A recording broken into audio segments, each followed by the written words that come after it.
from the Philippines. What a way to end our morning here. Mansourian's always a sure bet for an exciting contest. That's right. Yes, indeed.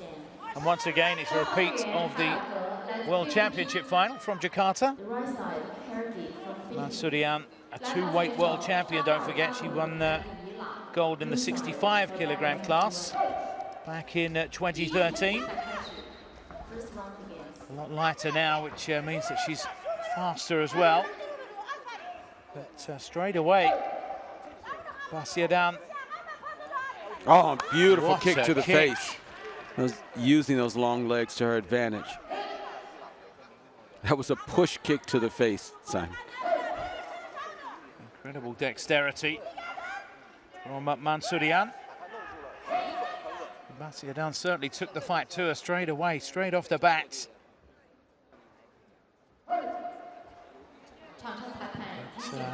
Mansourian throwing down the gauntlet with that push kick to the face. Look at that circular footwork from Mansourian. Staying out of the kicking range there, Basiadan. She respects what Basiadan has, but she's able to reach in with those long legs, as we've seen so far. Interesting to see that neither fighter active in the clinch. And this is a real battle of the kickers, this. Look at her ability to stay on the lei tai, 2 inches from the edge. That's experienced fighter.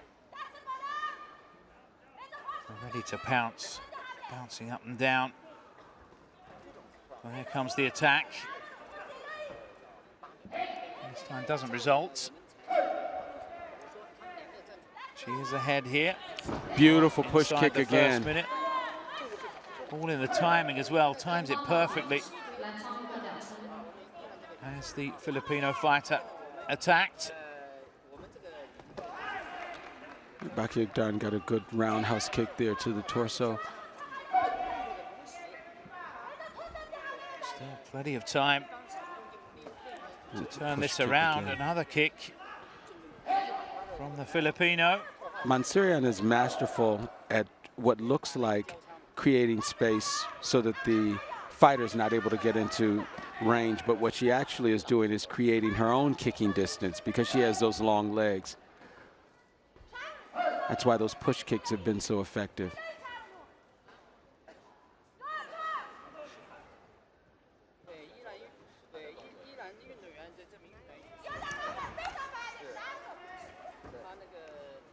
Just ducking out of trouble there. As we approach the last 10 seconds of this first round.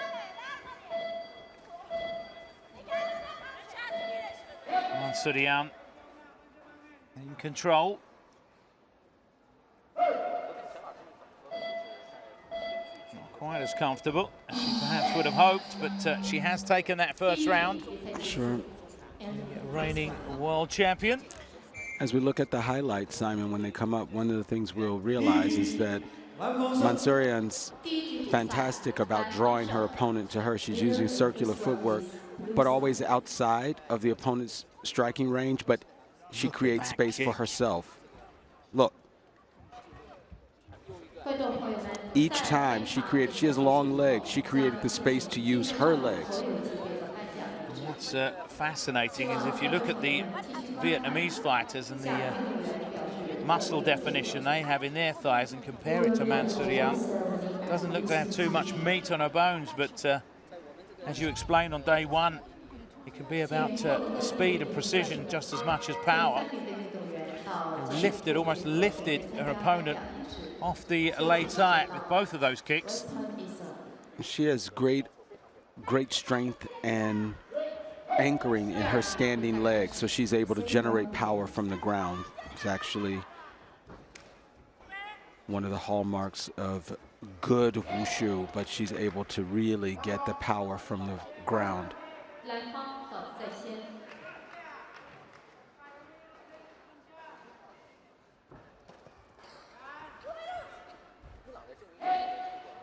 Straight away when she doesn't connect, she comes in close as you say, spreads the legs.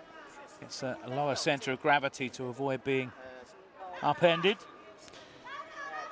Mansourian's legs are strong technique. Nice takedown there. Both going down, no score. Mansourian's legs are a real weapon for her. In a clinch, she doesn't get to use her legs. So you see her clinch when she's in because it's effectively neutralized one of her go-to techniques. Unfortunately, there we see a little bit there. Hergy Bakiedan trying to put together a combination. But look at how far Mansourian stays outside of the striking range. Oh, fighting. Referee. When the break was called. She's going to get admonished for that. Yeah. Got a cheeky little right hand in. Mansourian. This round so far a lot tighter. And still a chance that we could move into a third round if Hergy could put in a strong finish here.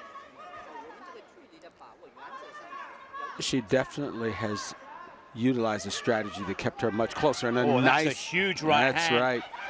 Right. That takedown cost her. She initiated, and Mansourian was good enough to reverse it. It was still wide open. Yeah.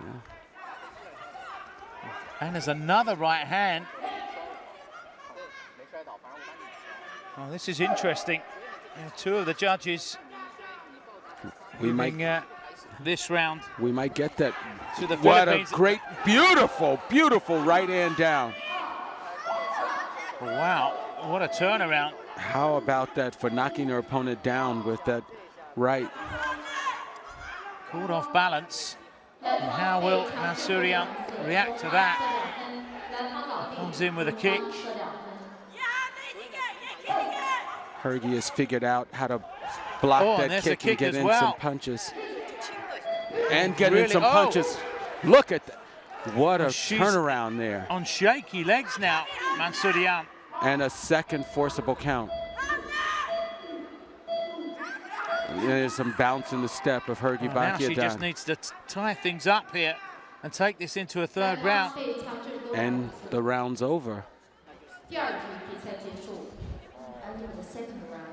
Oh, what a second round that was. Full of action. And all credit to Hergy Bakiedan for taking this into a third round. And now, perhaps the first time in a long time, Mansourian is going to have to listen to her coach. Well, for sure, this break benefits Mansourian. And she was definitely on shaky legs there. Looked at one point as though she was going to be knocked out. Great power in that right hand. Bakiedan's not sitting down. She's keeping that energy going. And she still looks a little startled by what's just happened. She needs to find her composure and refocus. Well, now it's time to live up to her billing. She's a world champion, two-weight world champion at that. Bakiedan had some ferocious punches, and we see Mansourian using those kicks right away. But she needs to avoid being picked off with that right hand. It's a wicked right hand that the Filipino fighter has. They do have a fantastic boxing tradition. The Philippines always have had. Showing good boxing technique here. So let's see if Hergy's unflinched by these legs as they come in. She's using her own legs and neutralizing. She knows if she gets in there, it's a nice takedown for Mansourian. Well, she's smart now and keeping Bakiedan at distance. Doesn't want to allow her the chance to start wheeling that right hand, which was so effective in the second round. And you see her, that's a nice kick, and she's just trying to get in. She's trying to get inside for those punches. And she knows that this could be over if she gets in another one of those big right hands. She's such an aggressive fighter. It isn't really in her nature to back away. And here come those kicks again. Goes into the clinch, and this is where it's dangerous. she's going to go in that close, she has to make sure that she has her guard up. Otherwise, she's going to pay for it. But at the moment, Mansourian just ahead. 45 seconds on the clock. Each of those kicks that she landed earned her 2 points, and you see it in the point spread for 3 techniques up to 6 points for her just using those long, effective kicks that she has. Bakyedan is the one that needs to get in to try and use that. She needs a knockout by the look of things. She's capable of producing that as well. She can get within range. But you see Mansourian, and she takes a forcible, not a forcible count, but passive. Inside the last 5 seconds now. Mansourian has done enough in this third round. She's secured it. But she got a real scare there in the second round. And a little love tap at the end. Admonished. Well, comes through it, but she was certainly made to work for that gold medal. Mansourian, fantastic fight, that one. And that second round will live long in the memory. Great fight between these two. What a great fight to watch here for our last bout of the morning. Bakyedan showed us that she created a strategy that was different than what she had early on. And our winner, Shabano Mansourian. But our winner went back to what works for her. She went back to those, Kim bet her corner told her to use her legs, and